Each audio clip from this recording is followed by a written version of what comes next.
you all are here. So welcome. My name is Kalia Kellogg. I am Director of Enrollment Management at Northwestern Connecticut Community College. And this is our second orientation evening for high school partnership. You only need to do one. So we're glad you're here. And I have some colleagues here who are going to help me. I'm going to be telling you about some of the expectations of the program. And I'm going to ask you to follow along and fill in an acknowledgement form. We need this form from everyone. And it's just to say I acknowledge the different expectations and things that I need to know about the program. So we're going to do that first. And it really covers a lot of bases and gives you really important information. Then when we're done with that, Carissa, my colleague, is going to walk you through the online portal, the student portal. So I'm going to turn it over to her. This is Carissa Smith, Assistant Director of Admissions. I'm going to let her tell you a little bit about herself. Yeah, so I'm Carissa, and so I'm just going to show you guys how to log on to my ComNet, how to access Blackboard, which is going to be where a lot of your courses are held, and then most importantly, your student email. So we'll show all of that after the acknowledgement form. Wonderful. And let me tell you, not only is Carissa, she is psychic. She knows exactly the next question I'm going to ask, and she's amazingly helpful. But she also has taken courses. So she has been able to give us the insider perspective as a student. So it's going to be great that she shares her own portal. She shares her own portal because she gets straight A's and she doesn't mind sharing that. All right. And so another person who has wonderful perspective of our school is Elena Schultes, and she is one of our new Guided Pathways advisors. And we're so excited to have an honest to goodness academic advisor working with the high school partnership students. And so we're just really pleased for her help. So I'm going to let her tell you a little bit about herself. Hi, everyone. Thank you, Kalia. So as Kalia said, I am Elena. I am one of the new Guided Pathway advisors. I'm so excited that this population of students high school partnership is going to get that one-on-one touch from an advisor. I think it's going to make your connection to the college go beyond just the classroom. So I'm super excited for that. So I will be working with you all throughout this semester and hopefully in the semesters to come. So, I will be sending you some welcome information in the next week or so. But if you need anything from me, I am on campus. I will meet with students virtually. And I'm excited you're here tonight. Thank you, Elena. And this is our first year where we've paired an advisor with high school partnership group. And so I think it really is a statement that the college recognized that there are so many area high school students who are connecting with us. We really do prioritize offering these opportunities to you. So having said that, I do want to say the high school partnership, the intention of the program was to offer local high school students the spaces that remained in the classes after our matriculating, degree seeking, and paying students had an opportunity to register for the classes that they need to complete their degrees. So I know some of you, most of you finished the process way back in June, and then I sent out the academic, is that a siren? Yep, that's a siren on my street. Sorry about that. I sent out the academic assessment form and then you did that. And I know you've been requesting different classes. We have to wait until this past week to see which classes still had space. So I know some of you got the classes you want. Some of you might have gotten the class with the same name, but maybe it's fully online or a different time. And some of you might have been kind of surprised by what we put you in, but that's why we're glad you're here and we can talk afterwards if you've gotten any classes that surprised you or were not your intention. But I've had some students say, I didn't get the class that I signed up for. That's not exactly how it happens. You request a class and then we do our best to fit you into something as close to that request as possible. So first thing I'm going to do is very, very important. I need you all to go into the chat And I am going to put the link for this form in the chat.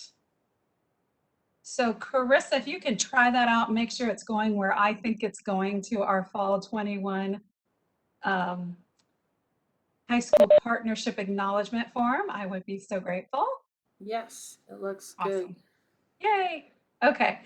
Then we all as a group are going to walk through this, and I'm going to share my screen, but you will need to have your own tab open so you can in live time be putting in your name, email, and that you agree with all the statements. So click on the link. I'm going to give you a moment. I'm going to share my screen, but remember you have to do it in your own tab as well.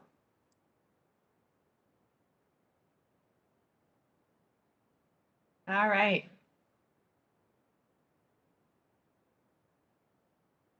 So the very first thing, and look at this, responses. That makes me so happy. I got 31 responses, which means everyone who was on the High School Partnership Orientation Friday did it.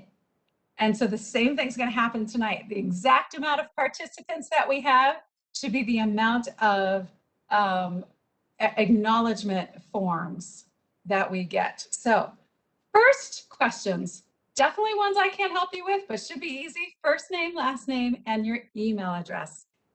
Please spell your email address correctly so we can find you. But go ahead and put in your first name, last name, and email address, please.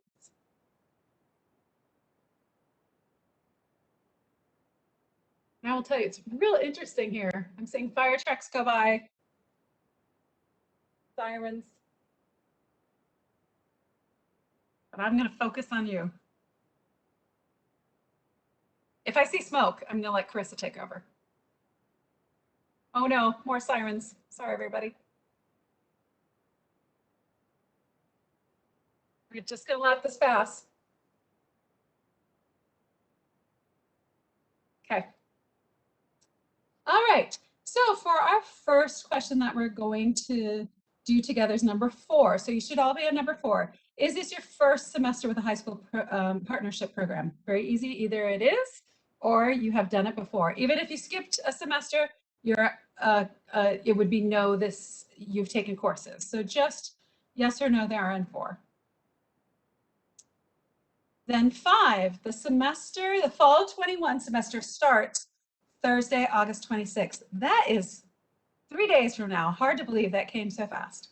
Some classes may have a later start date, and I can check my class schedule on MyCommNet.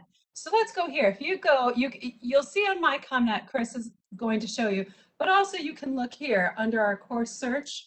Let's do this. If we put in an English 101, we're going to get so many things. So you can see here the different English sections. You'll see over here the date they start. So like here's a late start that starts on September 9th. Here's a very late start that starts on October 21st. So you can always come down here and look for that 4-number code that you are signed up for and check to see when your section starts. Most do start on 26th, but you'll see there's some exceptions to that. So you just say, I understand. It starts later this week.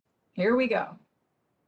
I may have to reapply or complete an updated academic assessment form for the high school partnership program every semester I plan to take courses.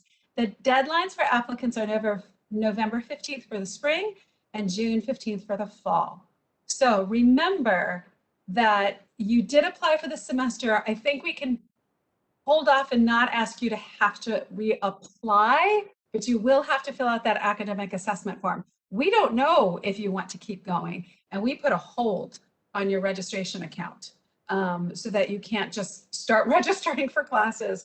We need to know if students are still planning to be participating next fall. So you will have to go through some paperwork. What we don't want is for someone to come to us and say, well, I was in the high school partnership program and here it is, January 14th. I thought I could just start classes. You can't. You have to work with your counselor, you have to work with us, and we will reach out to you to say, hey, as a current high school partnership student, would you like to continue? So just know you will have to do a process to continue.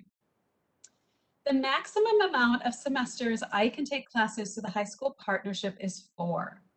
So if you started 3 years ago, you cannot continue to take 3 courses. This is part of the requirements of the high school partnership programs, only for 4 semesters. So please mark that you understand that. I see some of you racing ahead. We've got 36 in there. I hope you're reading or listening. All right, number 8. If I cannot finish a course, I must officially withdraw by the withdrawal deadline on Friday, November 12th by 4 p.m. This is really important. Sometimes high school partnership students, they start a course and like, this isn't working for me, or I'm too busy. And they just kind of float off, concentrating on their high school life. That's understandable, but they never tie up this loose end of saying, I have to withdraw from my class. When you are applying to other schools, or if you're coming to us and you want a transcript of what you did do, or if you come to us and we pull up your record, you're going to have a failing grade if you did not withdraw from the course. So please, if you don't want to continue with your courses, you have until November 12th. You have plenty of time. If it's not going well for you, drop the course. You're not paying for it. There's no reason to end the semester with a D or a failing grade, just withdraw from the course. But here's what we know. We know you are motivated enough to be here tonight. You are motivated enough to go through this whole process. So my sense is you all are going to do very, very well, because especially in this time of a pandemic, you've jumped through hoops to be here. So I think you're going to do just fine. But please acknowledge that you know you must officially withdraw if you stop taking classes. So you might say, how do I do that? So on number 9, to withdraw from a class, you must fill out the form before November 12th. Otherwise, you will receive a failing grade on your permanent college transcript. I put the link here where the withdrawal form will be. It's not there right now because right now all you have to do is drop. You're not even starting yet. So the withdrawal form's not up. It just says, you know what? I registered for a course, but now I want to drop it. And so the drop form is up.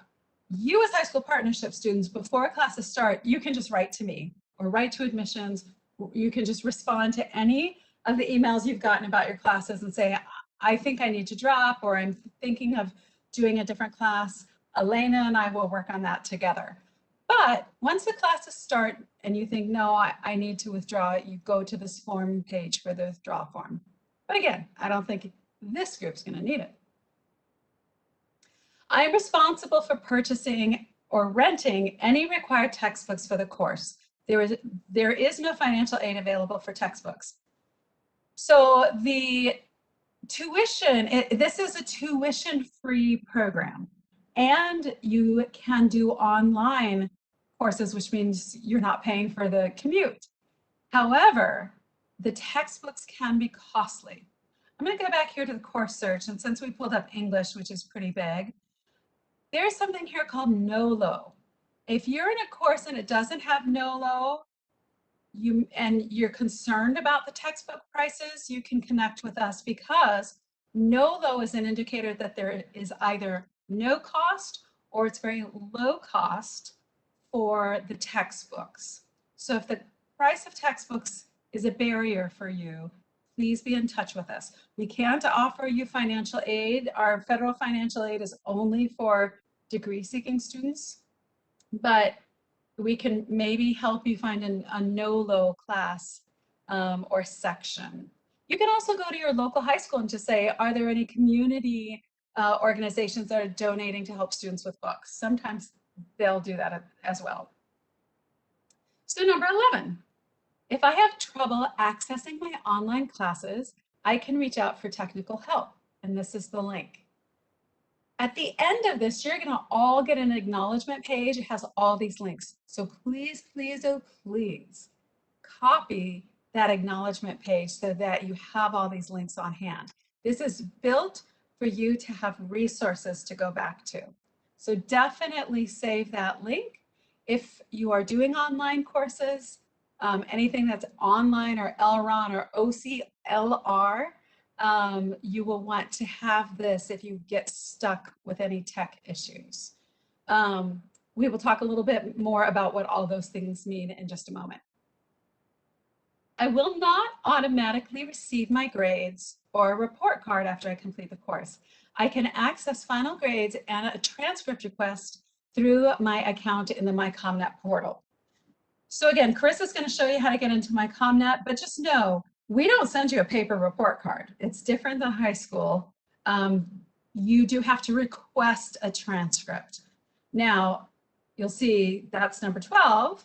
Number 13 says, I understand my final grades may be shared with my high school guidance office. So the high school guidance counselors often say, can you let us know how the students are doing? And we will share that with your guidance office. So please know that going forward. I can't believe how many times I talk to high school partnership students. I'll say, well, what grade did you get in that course? They're like, I don't know.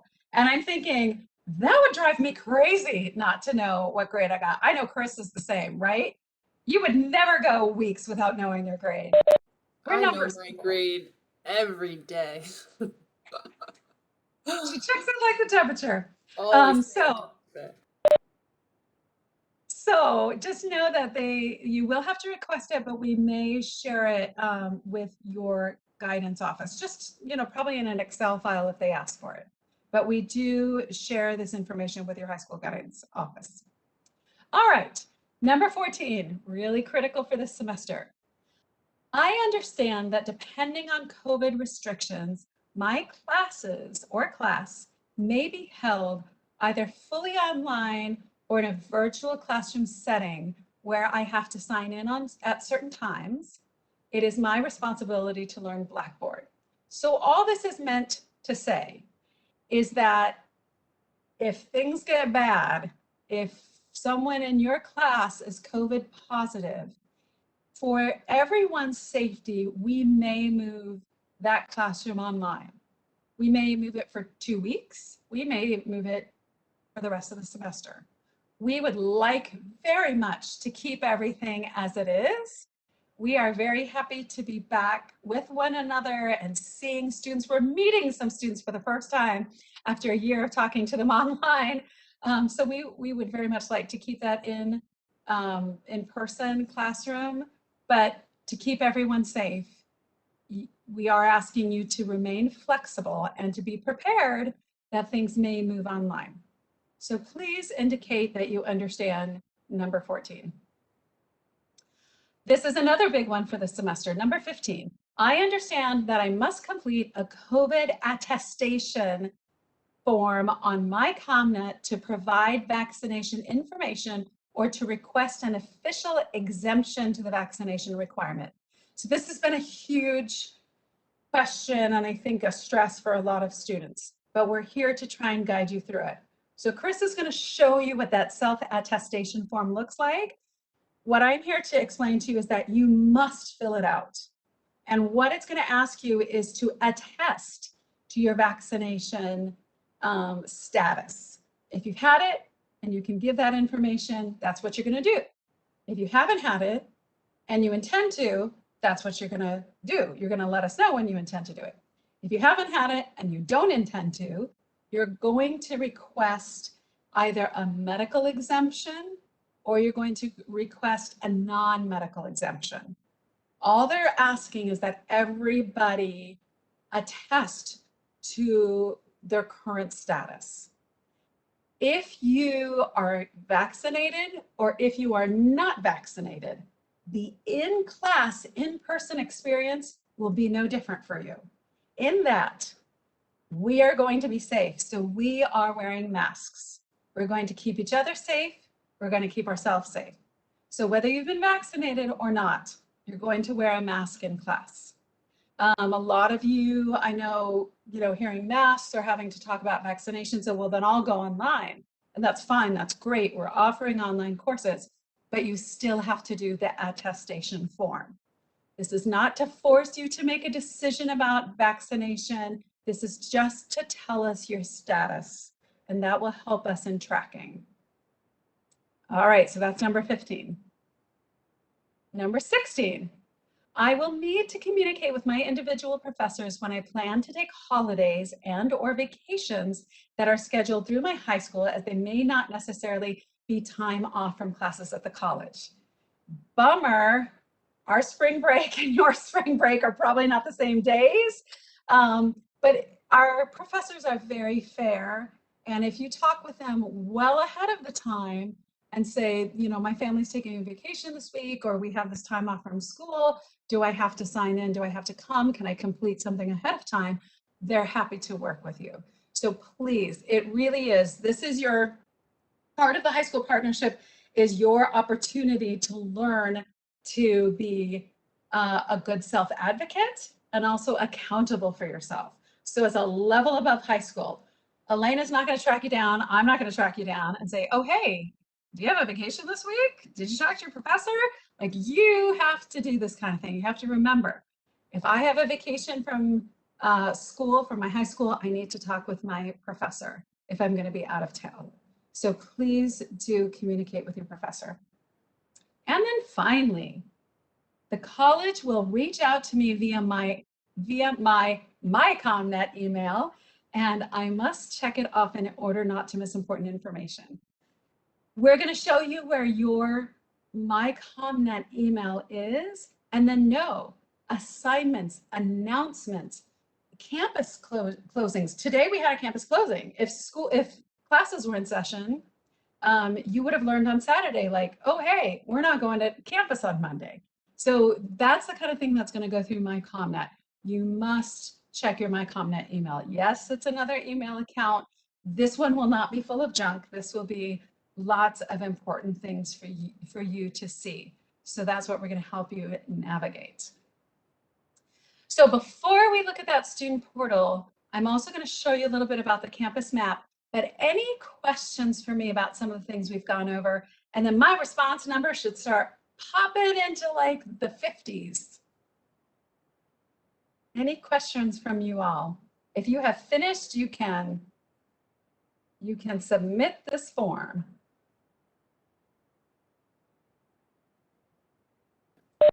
Do a little refresh. Yay, response is 50. Nice. Very good. All right. So I don't see the chat right now, but I'm going to assume if anybody had anything, my colleagues would let me know. All right. So let me quickly take you the campus map. My screen sharing thing's popping down. There we go. Campus map. So we realized this is the first time we've done an online orientation where students are actually here on campus. And so we wanted just to walk you through this really quickly. Let me see if I can get it just a little bit closer. There we go. All right. So for those of you who are taking classes on ground, and I wish I could figure out a way to make this, okay, I'm going to do this here. Wait, that doesn't work, does it? You're not seeing that, you're seeing this. All right, I got to keep it there. That's a little bigger. Okay, so here's a little screenshot of our campus. You'll notice that right here is Route 44.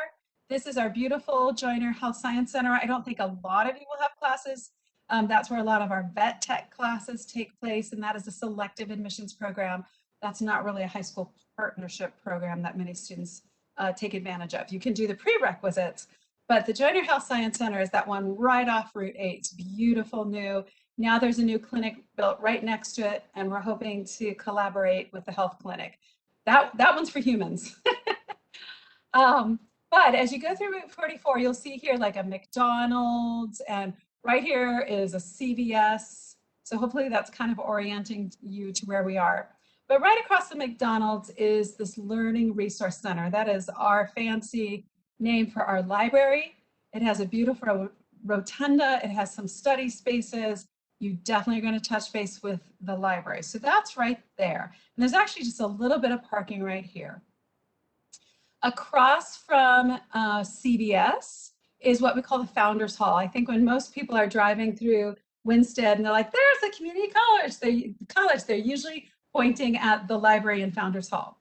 So if you have classes that say it's in FH, it's right here in Founders Hall. If it says HX, it's the annex. It's just a building built right behind Founders Hall with a little hallway from one building to the next.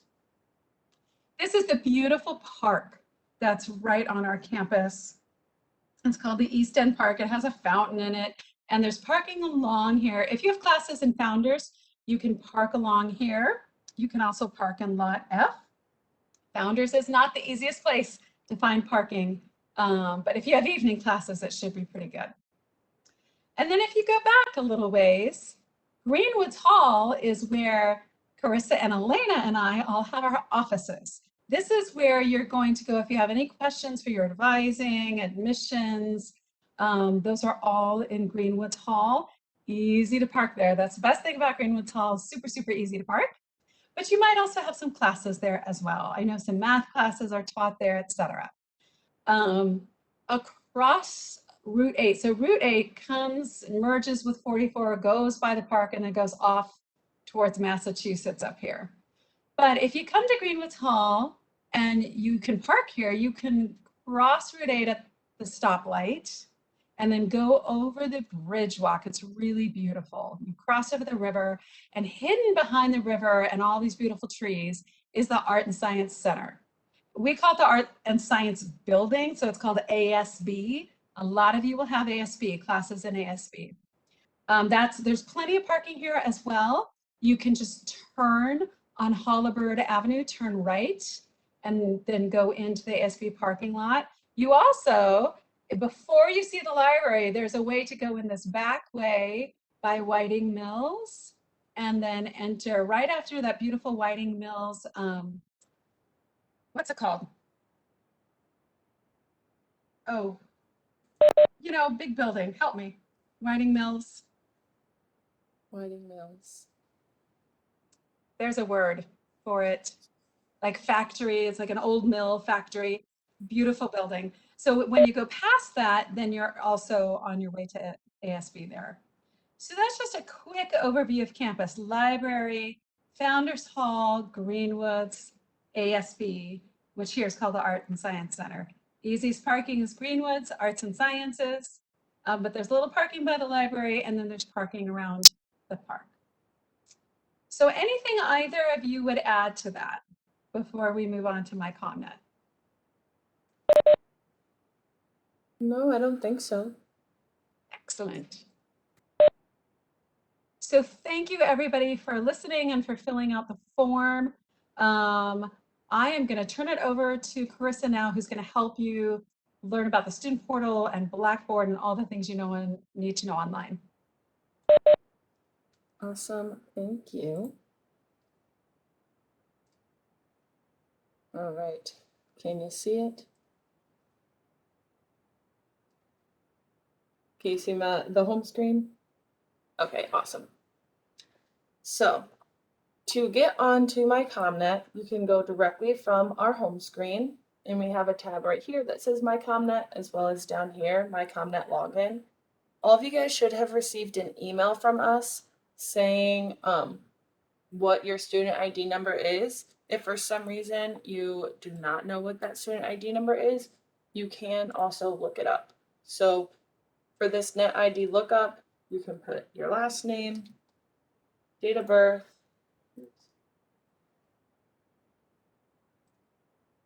this is my information, and then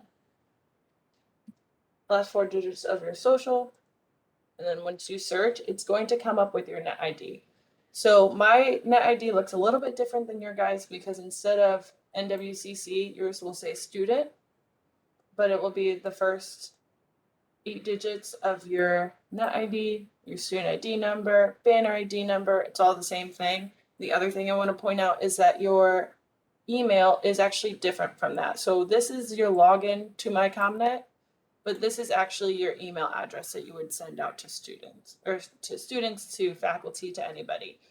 So just make sure that if somebody asks for your email, that you're not giving them the Net ID, because that will unfortunately not bring you to the right place. So when you do get to my CommNet, you will come here and then click login, and then you'll be asked mine is automatically logged in, you'll be asked to put in your initial login. So your initial email or your initial password will be right here.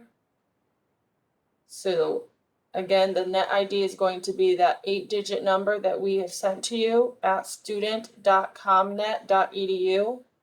ComNet does have 2 M's, just so you know.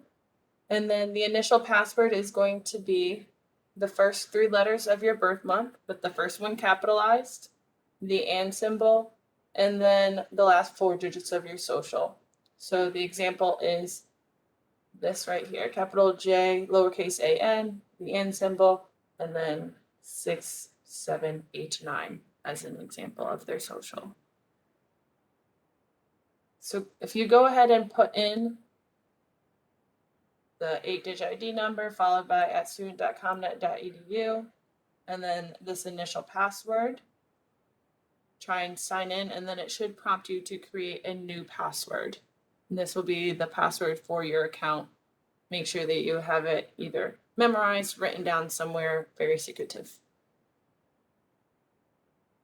And just let me know if anyone is able to log in or if you guys have already logged in. So if you have already logged into my ComNet, obviously you would have changed the password to whatever you want your original password to be, and this one would not work. If you are not able to log in, there is a number that you can call. I don't know if I have access to the chat right now. Let's see, saved.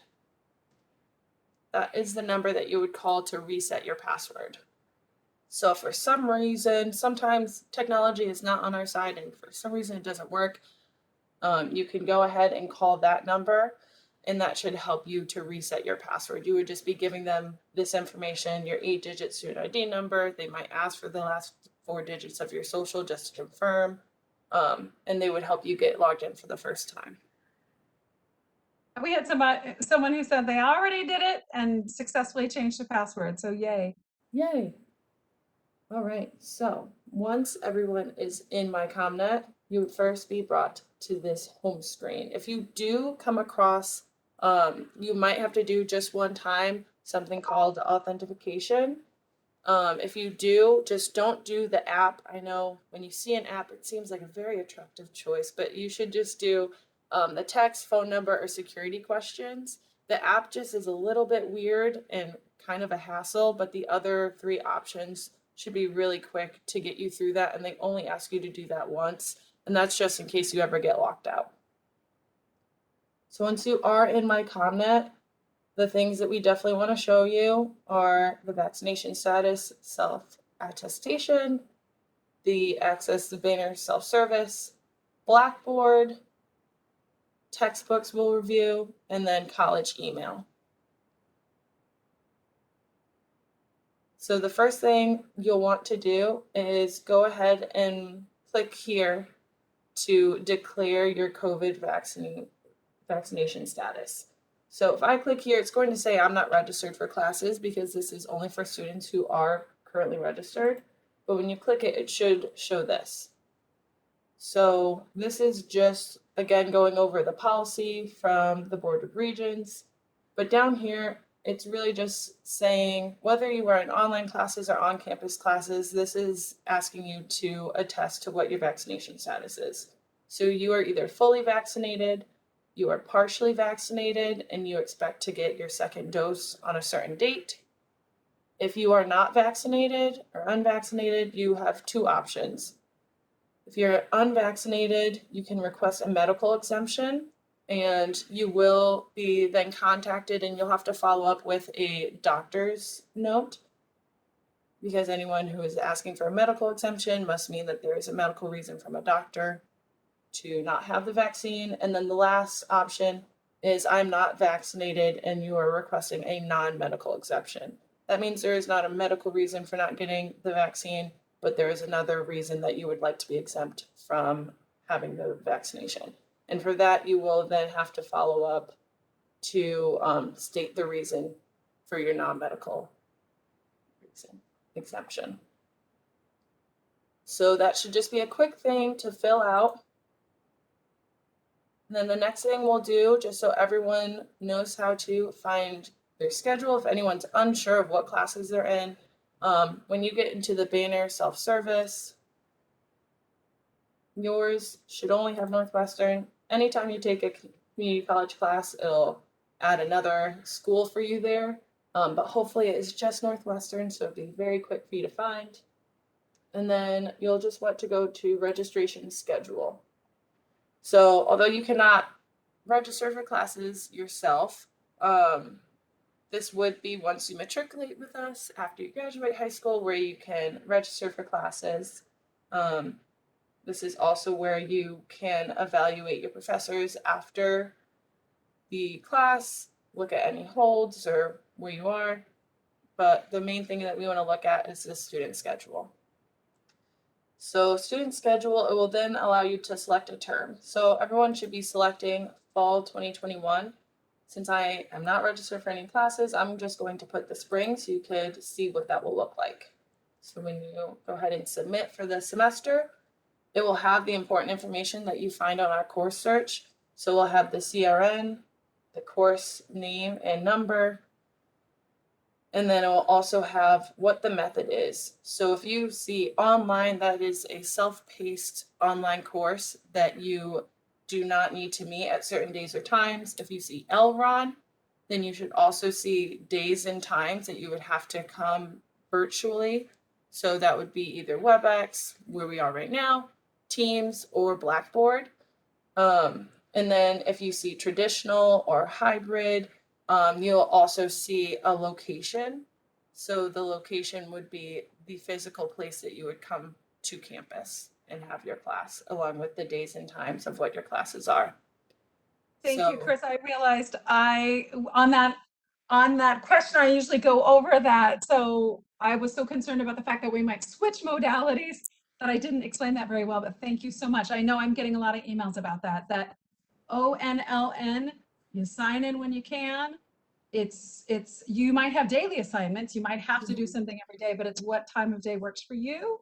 And you have discussion boards and things you connect with, but you're not having anything like this. I'm not talking to live people. You're not asking questions in live time. LRON is live like this, except I mean, it is exactly like this. It is a certain time. You see each other, you can ask questions, but you're not sitting in a physical room together. There's two other codes I don't think we mentioned. That's OCLR. That means online with just a few days where you're going to do an on-campus project together. And that might be one day, like a field trip. It might be 4 days. I think there's a criminal justice that does like 4 crime scene days on campus, but the rest is online. And then hybrid, HYBR, means you're going to be in the classroom together physically for one day, just one day a week, or one period of time per week, and then the rest of it's online. So thanks for letting me break in. I just realized I didn't flush that all out during the acknowledgement form portion. Thank you. Yeah, no problem. And just so anyone who is in a fully online course, if you see time TBA to be announced, I will let you know there is no time that will be announced. It is just fully online. Do not wait for a certain time. If you do have a fully online class, you should be signing in minimum 3 times a week. Because chances are you'll have assignments due once or twice a week, and you'll just want to check to see if your professor has any announcements in between that time. Does anyone have any questions about their schedule?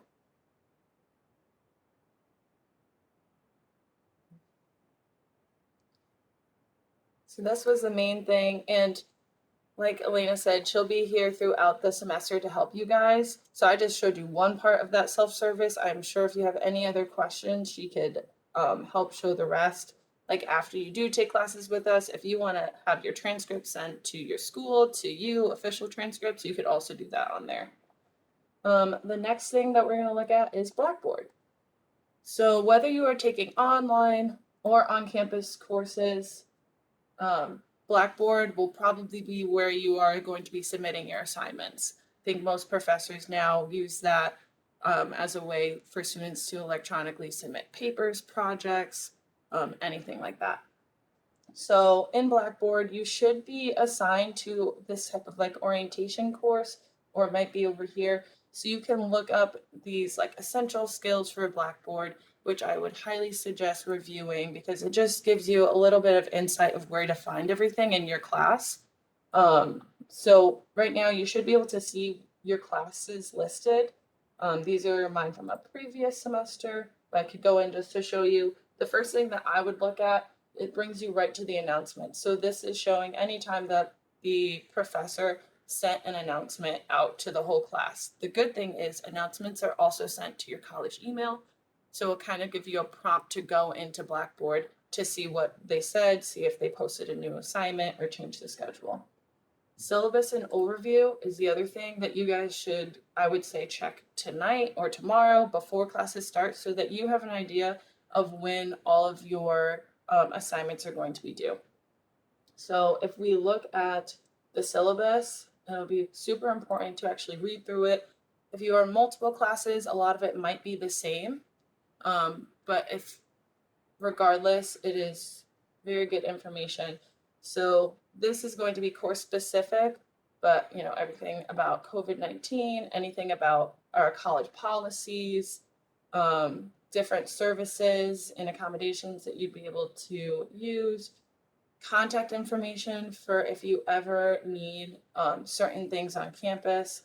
If you're ever going through a tough time, obviously you can contact any three of us, but there are also other places that you can contact on campus to get the help that you might need. And we also have food pantry that would be available to you guys because you are now going to be considered Northwestern students, so you can use these services.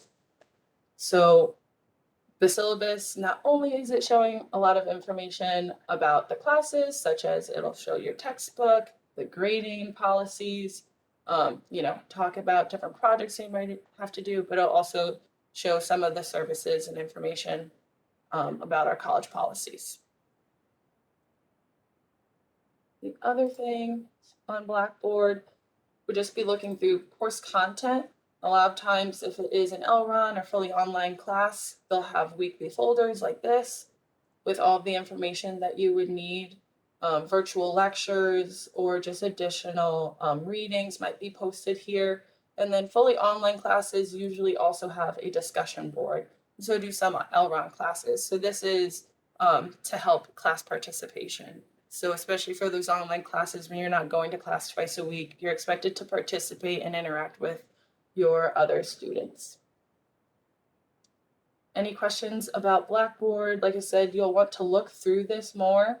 Obviously, I really like to look at where my grades are. So the nice thing about Blackboard is the professors will be posting your grades and grading assignments as they go throughout the semester. So if you see, I submitted this on the 7th and it was graded 2 days later. And then they also can give you little comments so that you know if you did get anything wrong or points off, you have a chance to see that feedback right away and then connect with your professor during office hours if you have any additional questions. So back on Blackboard, the one thing I am not going to press is the college email. So it should be in your center and you would just click here to launch and it'll bring you into Outlook. So through the Outlook, it will obviously bring you to your email, but then you will be able to access Word, Teams, PowerPoint, really anything in Microsoft Office you will now have access to. And you can use the online Microsoft Office, so that way you have access to it really at any computer that you're at, or you can download those apps onto your computer. Like I said, if you are emailing your professors, you definitely want to send it through your college email because there are times that your personal email will get blocked in our servers. So we just definitely want to make sure that any questions about assignments or meeting times, you're always using your college email to contact professors. So I would say the last thing would be to look at your textbooks. So classes do start in just a few days. So I would definitely plan to try and order your textbooks today if you can. You could always come to campus and pick them up at our bookstore in Greenwoods Hall. Come and say hi to us in the advising and admissions office. But another way you can access this right through here. And then our bookstore is also on our website. So this tab right up here will bring you to the bookstore website, and then books required for class, again, to the same place. So like I said, a lot of the professors do post on the syllabus what the required textbooks would be, but you could also look up that information through here. So I won't have it. Basically, what you'll want to do is pick the class that you were in. So say you were in an English class, and you're in English 101, and then the section is going to be the CRN. So that is that 4-digit number that you guys requested either on the academic placement form or on the application. So you'll be able to press that. If you are taking 2 classes, you can then fill in the second class. But once you go to find materials, it will show, oh, and this is a great example because I think some students get confused on what these free open educational resources are. This class, I'm sure if we go back to our course search, is listed as a NOLO because that means there's either no or low cost textbooks like Kalia had mentioned. So if you do see open educational resources are required, that means that you don't have to buy things for the class. That means that the professor is giving you articles to read, giving you PDFs, giving you the educational resources that you need for the class instead of you buying a textbook. So let's see if we can find one that has a textbook, just so you guys can see what that looks like as well. So typically math will have something. So if you're on math 137, intermediate algebra, again, pick whatever your CRN number.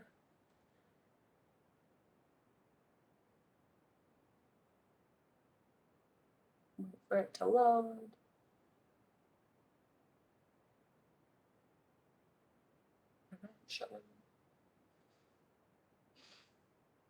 All right, so for this class, you do need a graphing calculator. So again, if you don't have one at home, see if your high school will let you borrow one. Because I know there are a lot of times that high schools have them within the classroom. You can just talk to your teacher, talk to your guidance counselor to see if you are able to take one home to take this class. So that way it could cut down on that cost. And then this would be the ALEKS is an access code. So I think it's kind of half textbook, half like interactive learning. So with that, I believe, your homework would be through there, assignments, sometimes your tests will be all through ALEKS. So that would be something that you would have to buy, but there are a couple different ways that you can do that. But yeah, does anyone have any questions? I think I see one. Can anyone who works at the college log into my college email account? No. We do not have any access to your college email account. You only have access to your own. That's why I wasn't going to show you my email. That is the one thing I feel like I should probably keep personal. Any other questions about the finding your schedule, going through Blackboard, finding your textbook, college email, vaccination policy? And this is only, like I said, touching the surface of what my CommNet has. Elena will be a great resource throughout the semester. One thing I think is really cool, if you guys are looking hopefully to matriculate with us after you graduate, you can actually look up in DegreeWorks to kind of do a what if. So you can, if you're taking classes like your English and your math, you can actually see what percentage you are complete towards a degree with us before you even start as a first-time student. So I'm sure that will be a really great resource to use to just see how quickly you can finish a degree before you even graduate high school, or certificates, because I know that we've had high school partnership students do certificate programs, which is really awesome as well. But if there's nothing left, I'm going to stop sharing.